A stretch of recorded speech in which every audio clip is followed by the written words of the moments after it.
Buchireddypalem commissioner కార్యాలయం, తహసీల్దార్ కార్యాలయం వద్ద వాలంటీర్లు నిరసన చేపట్టారు. ఎన్నికల హామీల్లో భాగంగా కూటమి ప్రభుత్వం తమకు ఇచ్చిన వాగ్దానాన్ని అమలు చేయాలని డిమాండ్ చేశారు. ప్రభుత్వం వచ్చినప్పటి నుండి వాలంటీర్లకు జీతాలు రాలేదని, జీతాలను వెంటనే విడుదల చేయాలని కోరారు. గత ప్రభుత్వంలో జరిగిన రాజీనామాలను బలవంతంగా రాజీనామాలుగా గుర్తించి వారిని సైతం విధుల్లోకి తీసుకోవాలని వేడుకున్నారు.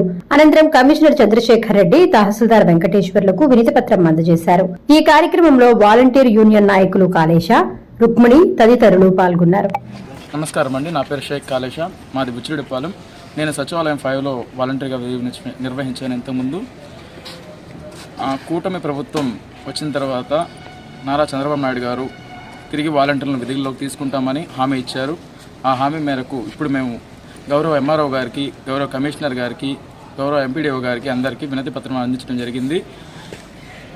మా యొక్క వినతిలో వివరించింది ఏంటంటే, మాకు ఆపి ఉన్నటువంటి 4 నెలల జీతాలు తిరిగి విధుల్లోకి తీసుకొని మాకు ఉద్యోగ భద్రత కల్పించాలని, మా వాళ్ళలో ఎలక్షన్ టైంలో అందరూ కొంతమంది రాజీనామా చేశారు, కొంతమంది చేయలేదు, వాళ్ళని తిరిగి మళ్ళీ విధుల్లోకి తీసుకోవాలని కమిషనర్ గారికి, ఎంపీడీఓ గారికి, ఎంఆర్ఓ గారికి అందరికీ వినతించుకోవడం జరిగింది.